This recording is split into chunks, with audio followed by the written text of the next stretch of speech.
सभी को। आज मैं आपको सही तरीके से दांतों की सफाई कैसे करें और इसे कितनी बार करें, इसके बारे में बताऊंगा ताकि आपकी मुस्कान स्वस्थ और चमकदार बनी रहे। चलिए शुरू करते हैं कि आपको अपने दांत कितनी बार ब्रश करने चाहिए। दिन में 2 बार, एक बार सुबह और एक बार सोने से पहले। ये प्लाक भोजन के कण और बैक्टीरिया को हटाने में मदद करता है, जो कैविटी और मसूड़ों की बीमारी का कारण बनते हैं। यहाँ दांतों की सही सफाई के लिए 10 सरल लेकिन महत्वपूर्ण सुझाव हैं। बॉटम स्टेम्स वर टूथ ब्रश नापे मसूड़ों पर कोमल होता है और प्रभावी रूप से साफ करता है।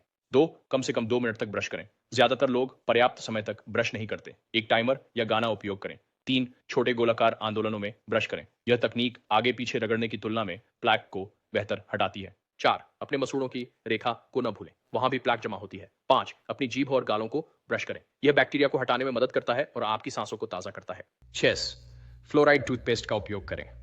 यह इनेमल को मजबूत करता है और क्षय से बचाता है। 7, अपने टूथब्रश को हर 3 महीने में बदलें या अगर ब्रिसल्स घिस चुके हैं तो जल्दी बदलें। 8, रोजाना एक बार फ्लॉस करें। यह उन जगहों को साफ करता है जहां आपका ब्रश नहीं पहुंच सकता। 9, माउथवॉश से कुल्ला करें। यह कीटाणुओं को मारता है और अतिरिक्त सुरक्षा देता है। 10, मीठे स्नैक्स और पेय पदार्थों को सीमित करें। चीनी उन बैक्टीरिया को खिलाती है जो कैविटी का कारण बनते हैं। अच्छी मौखिक स्वच्छता कठिन नहीं है, यह केवल निरंतरता मांगती है। इन सुझावों पर अमल करें और आप अपने दांत स्वस्थ रखेंगे। जीवन देखने के लिए धन्यवाद। यदि आपको यह वीडियो सहायक लगा तो इसे लाइक, सब्सक्राइब और शेयर करना न भूलें। अगली बार मिलेंगे।